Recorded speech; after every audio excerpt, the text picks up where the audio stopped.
Christina sat in her big office chair, looking out the window at the busy street below. Cars moved like tiny toys, and people walked like ants. But her mind was not on the view. Her heart was heavy with worry. At 40 years old, Christina had everything most people dream of. She owned hotels, restaurants, bars, and hospitals in many cities. People called her a billionaire. She had beautiful houses, fast cars, and even her own airplane. But tonight, she felt sad and tired. Why do people change? She asked herself, shaking her head. Why do they become mean when they get power? Christina was not born rich. Her family was very poor when she was a child. They lived in a small house with holes in the roof. Sometimes they had no food for dinner. She remembered going to bed hungry many nights. She remembered her mother crying because she could not buy medicine when Christina got sick. But Christina was smart and worked very hard. She saved every penny she earned. She started with one small restaurant, then another, then another.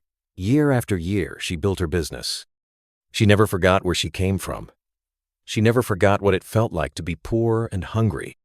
I promised myself I would help people, Christina said to the empty room. I promised I would treat everyone with kindness. That is why her hospitals were special. They helped rich people and poor people. They helped everyone who was sick. Christina wanted her workers to be kind and caring. She wanted them to treat patients like family. But lately, Christina had noticed something that made her heart break. When she visited her businesses, everyone was nice and polite. The workers smiled and said kind words. They treated patients well. But when she was not there, things were different. Last month, she heard that Karen, a nurse at one of her hospitals, was mean to other workers. Karen would shout at young nurses and make them cry. Christina had promoted Karen because she thought Karen was good. But power had changed Karen. She became proud and cruel. It happens every time, Christina whispered, tears coming to her eyes. I give someone a good job, and they become different people. She remembered David, who used to clean her first restaurant. He was kind and honest. So Christina made him a manager. But soon, David started treating the other cleaners badly. He would call them lazy and stupid. Christina had to let him go. Then there was Susan, who worked at one of Christina's hotels. Susan was always helpful and sweet to guests. Christina made her the head of housekeeping. But Susan became mean to the maids. She would make them work extra hours without pay. She would take their tips for herself. Why? Christina cried, putting her head in her hands. Why do good people become bad when they get power? Christina stood up and walked to the window again. The city lights twinkled like stars. Somewhere out there, people were suffering. Somewhere out there, her workers might be treating patients badly when she was not watching. She had built a new hospital just 6 months ago. It was in a neighborhood where both rich and poor people lived. The hospital was beautiful and modern, with the best equipment money could buy. But Christina had never visited this hospital. The workers there had never seen her face. They only knew her name from papers and meetings. That is it, Christina said suddenly, her eyes bright with an idea. I will go there, but they will not know who I am. She picked up her phone and called her husband. Kenny, she said when he answered, I need to talk to you. Can you come to my office? Of course, my love, Kenny said. I will be right there. Kenny arrived 20 minutes later. He was a tall, handsome man with kind eyes and a warm smile. Christina loved him very much. They had been married for 15 years, and he was her best friend. What is wrong? Kenny asked, sitting down next to Christina. You sound upset. Christina told him everything. She told him about Karen and David and Susan. She told him about her worries and her new idea. I want to dress like a poor, sick woman, Christina said. I want to go to the new hospital and see how they treat me. They will not know I am the owner. They will think I am just another patient who has no money. Kenny's eyes grew wide. Christina, that sounds dangerous. What if they find out who you are? They will not, Christina said. I will wear old clothes and speak differently. I will use a wheelchair and pretend I cannot walk well. I will look like someone who needs help, not someone who owns the hospital. Kenny was quiet for a moment. He loved his wife, but he worried about her. Why do you want to do this? He asked. Because I need to know the truth. Christina said, taking Kenny's hands in hers. I need to know if my workers are kind to people who cannot help them. I need to know if they care about poor people the same way they care about rich people. Kenny looked into Christina's eyes and saw how much this meant to her. Okay, he said. But promise me you will be careful. Promise me you will call me if anything bad happens. I promise, Christina said, hugging her husband tight. That night, Christina could not sleep. She kept thinking about her plan. She was scared, but she was also excited. Tomorrow, she would not be Christina the billionaire. She would not be the owner of OmniLife Holdings. She would just be a poor woman who needed help. The next morning, Christina looked at herself in the mirror.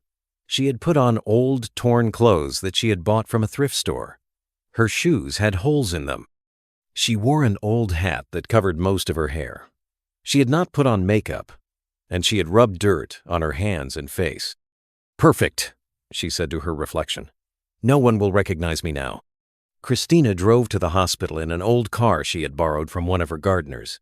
She parked far away and got into the wheelchair she had brought. Her heart was beating fast as she rolled toward the hospital entrance. The hospital looked beautiful from the outside. The walls were clean and white, and there were pretty flowers by the door. A sign said, "Welcome to Metro General Hospital, where every life matters." Where every life matters, Christina repeated softly. Let us see if that is true. She rolled through the big glass doors. Inside, the hospital was busy. Doctors and nurses walked quickly through the halls. Patients sat in chairs, waiting to be seen. Families whispered to each other in worried voices. Christina rolled up to the front desk, where a young woman sat typing on a computer. Her name tag said, Sarah, receptionist. Sarah had perfect makeup and fancy fingernails. She was talking on the phone and laughing. Christina waited patiently. After 5 minutes, Sarah finally looked up. When she saw Christina in her old clothes and wheelchair, Sarah's smile disappeared. What do you want? Sarah asked in a cold voice. Hello? Christina said, making her voice soft and weak. I need to see a doctor. I have been feeling very sick. Sarah looked Christina up and down with a mean expression. Do you have insurance? She asked. No, Christina said. I do not have insurance. Sarah rolled her eyes. Do you have money to pay? Not much, Christina said. Maybe you have a program to help people like me? Sarah sighed loudly. You people are all the same, she muttered. You come here expecting free treatment. This is a hospital, not a charity. Christina felt her heart break. Sarah was talking to her like she was garbage, like she did not matter. Please, Christina said, playing her part. I am really sick. My chest hurts and I cannot breathe well. Fine, Sarah said rudely. Sit over there and wait. It will be a long time before anyone can see you. We take care of paying patients first. Christina rolled to the waiting area. The chairs were hard and uncomfortable. She watched as other patients came in. When a man in an expensive suit arrived, Sarah jumped up and smiled. Mr. Johnson, Sarah said sweetly. How wonderful to see you. Let me get you some coffee while you wait. Christina watched sadly. The rich man was taken to see a doctor right away, but she sat in her wheelchair for 2 hours before anyone called her name. Finally, a young nurse with a kind face came over. Her name tag said, Emily. Christina Smith? Emily called. Yes, that is me, Christina said, using a fake last name. Emily smiled warmly.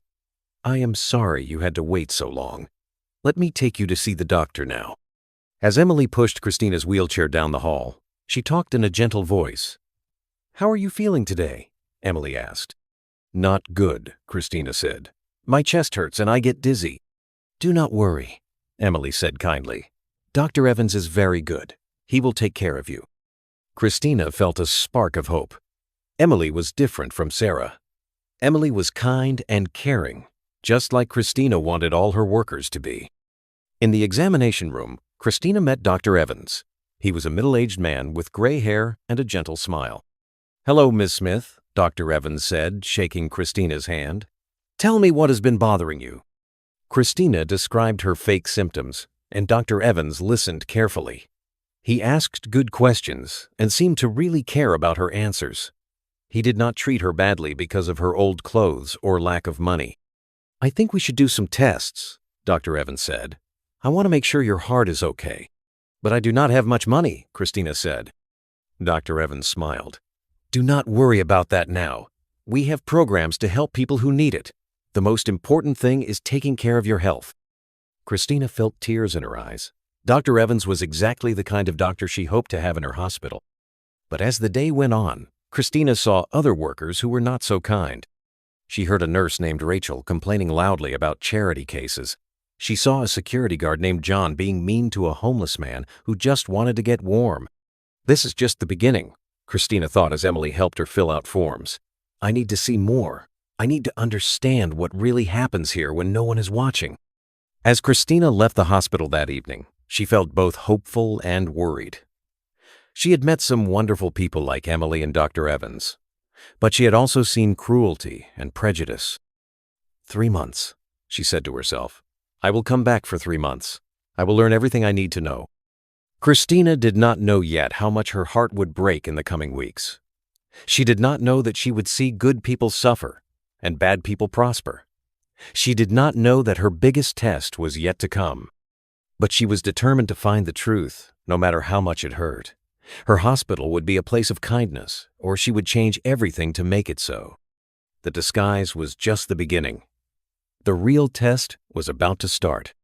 Over the next 2 months, Christina returned to the hospital many times. Each visit broke her heart a little more. She saw kindness from some workers, but she also saw cruelty that made her cry at night. Emily was always gentle and caring. She would sit with scared patients and hold their hands. She would bring water to thirsty people and blankets to those who were cold. Christina watched Emily work extra hours to help others, even when she looked tired and sad. But there were others who made Christina's blood boil with anger. Nurse Karen was the worst of all. She was the head nurse in the emergency room, and she used her power to hurt people. Christina watched Karen shout at young nurses until they cried.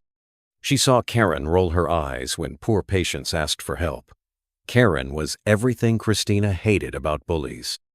One busy afternoon, Christina was sitting in the waiting room when she heard loud voices from the emergency department. She rolled her wheelchair closer to see what was happening. "Emily, you stupid girl," Karen shouted. "Where is the chart for room 5? I asked for it an hour ago."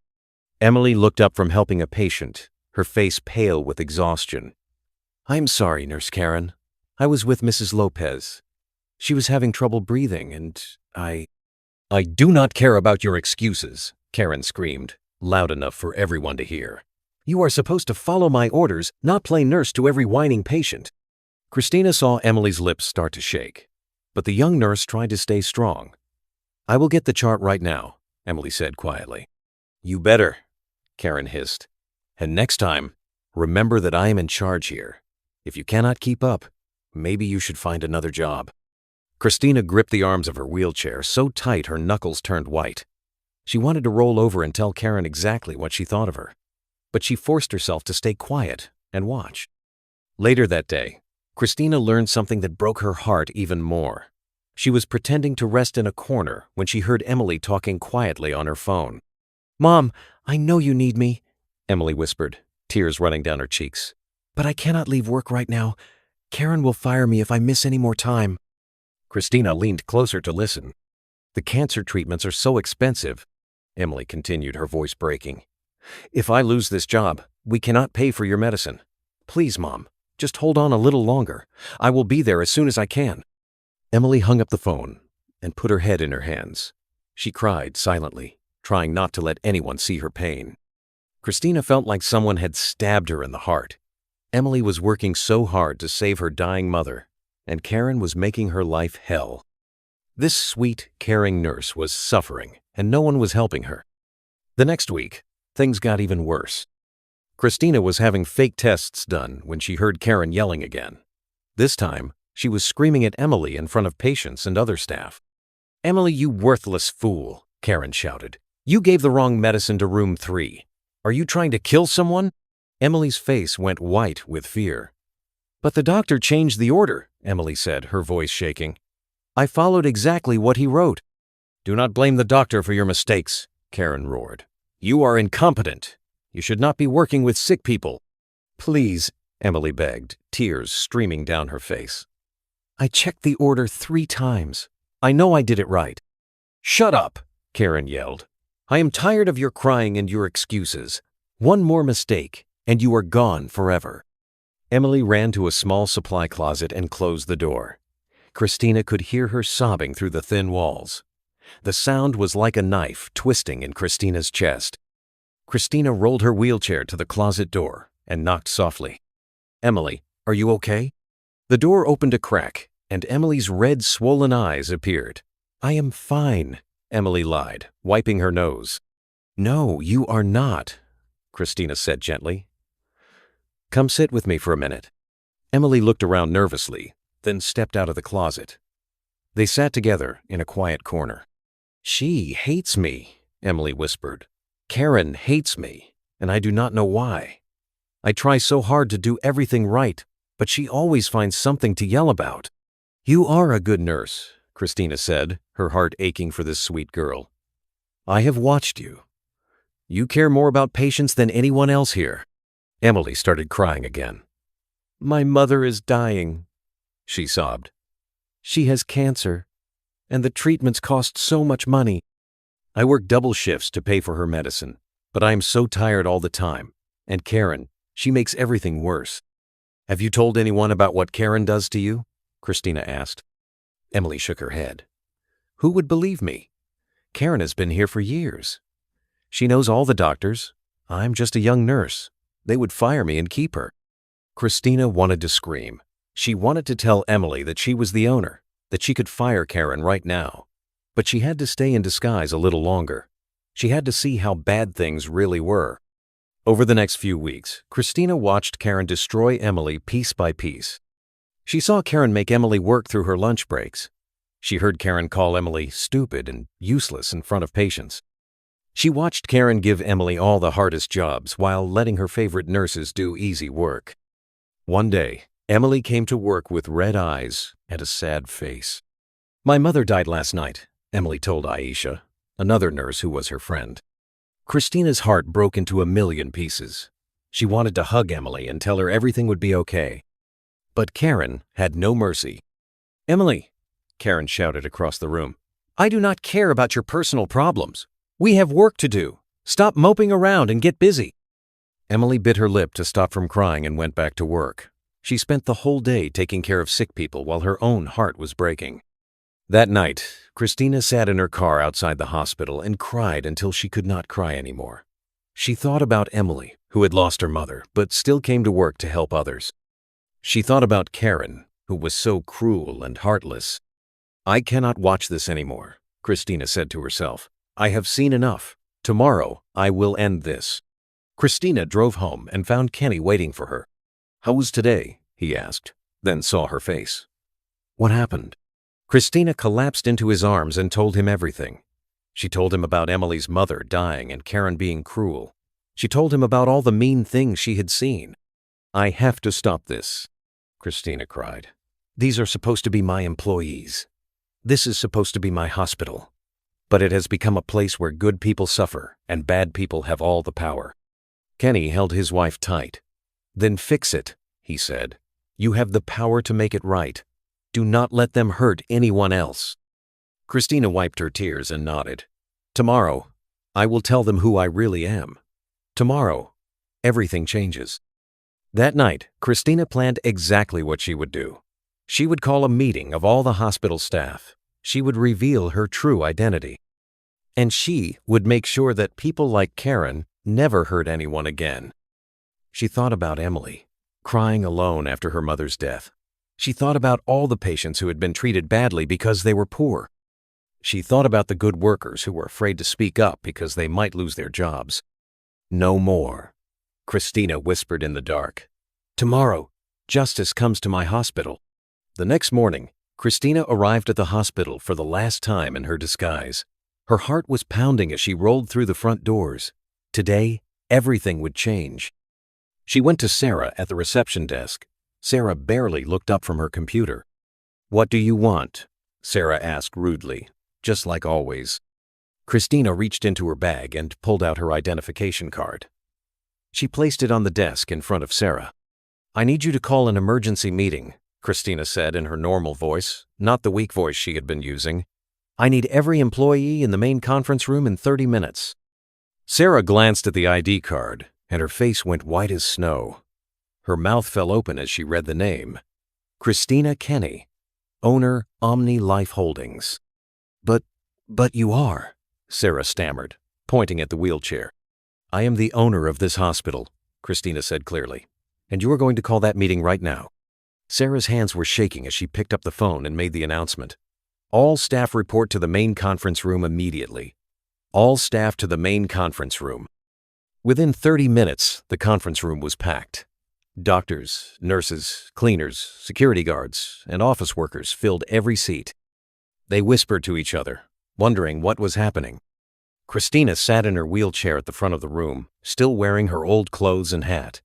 Everyone stared at her, confused. Karen stood near the back with her arms crossed, looking annoyed.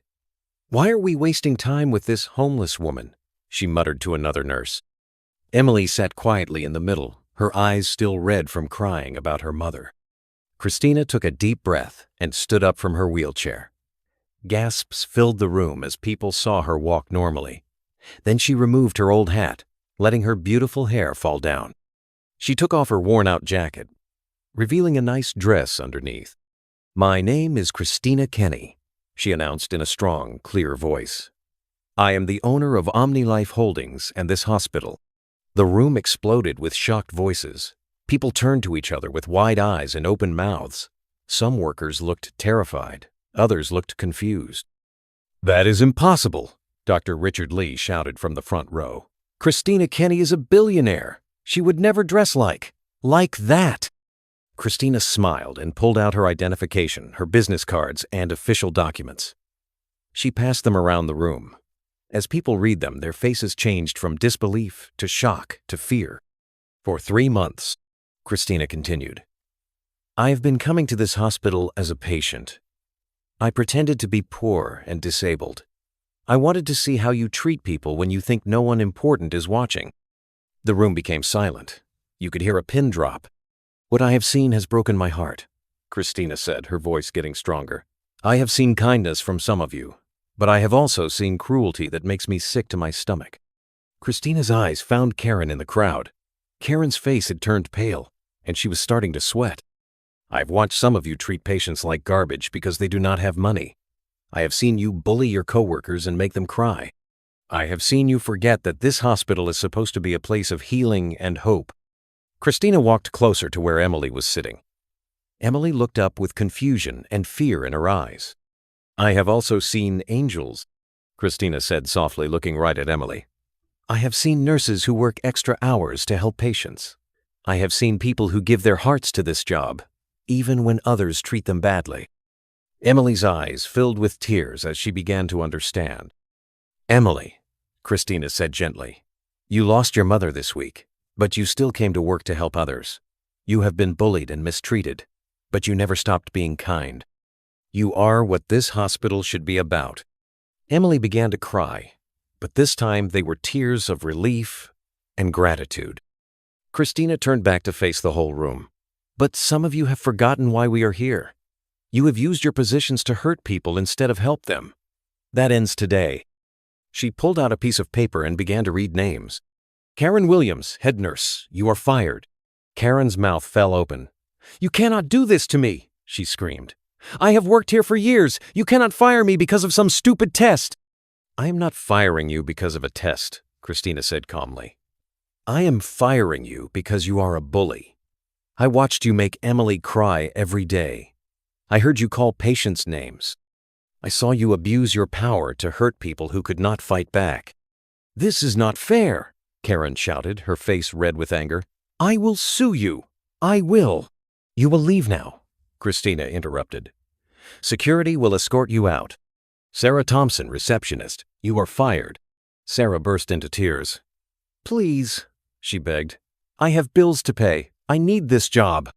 "You should have thought about that before you treated patients like they did not matter," Christina replied. I watched you ignore sick people because they were poor. That is not who we are here." Christina continued reading names. Dr. Richard Lee, you are fired for being cruel to staff and patients. Rachel Carter, you are fired for treating people with disrespect. John Martinez, you are fired for being mean to homeless people who just needed help. One by one, the cruel employees were escorted out of the room by security. Some cried, some begged, and some shouted angry words. But Christina stood firm. She had seen their true hearts, and they had no place in her hospital. When the fired employees were gone, Christina turned to those who remained. "To those of you who are still here," she said with a warm smile, "thank you. Thank you for showing kindness when it was hard. Thank you for caring about patients no matter who they were. Thank you for being the kind of people I hoped you would be." The remaining staff smiled and clapped. They felt proud and relieved. Christina walked over to Emily, who was still crying softly. "Emily," Christina said, "I want to offer you Karen's job. I want you to be the new head nurse." Emily gasped and put her hands over her mouth. "Me?" she whispered. "But I am so young. I do not have enough experience." "You have something better than experience," Christina said. "You have a caring heart. You have shown more leadership and kindness than Karen ever did. Will you accept?" Emily nodded through her tears. "Yes," she whispered. "Thank you so much." The room burst into applause. Everyone loved Emily and knew she deserved this chance. Christina also promoted Dr. Evans to head of the emergency department and gave raises to all the workers who had shown kindness during her test. "This hospital will be different now," Christina announced. "We will treat every patient with respect, whether they are rich or poor. We will support each other and work as a team. And we will never, ever allow bullying or cruelty in these halls." 6 months later, Christina visited the hospital again, this time as herself, not in disguise. The change was amazing. Emily had become a wonderful leader. She was kind but strong, and all the nurses respected her. Patients loved her gentle care and warm smile. The new receptionist, Maria, greeted everyone with kindness. The new security guard, Tom, helped patients and families with patience and respect. The hospital had become everything Christina had dreamed it could be, a place of healing, hope, and love. Christina met with Emily in her new office. "How is everything going?" Christina asked. Emily smiled brightly. "It is wonderful," she said. "Everyone is so much happier now. The doctors and nurses work together as a team. Patients feel cared for and safe. It feels like a completely different place." "I am so proud of you," Christina said. "You have created the kind of hospital I always wanted." Emily's eyes filled with tears of joy. "Thank you for believing in me," she said. "Thank you for giving me this chance. And thank you for standing up for people like me." Christina hugged Emily tight. "You stood up for yourself by never giving up your kindness, even when others were cruel to you.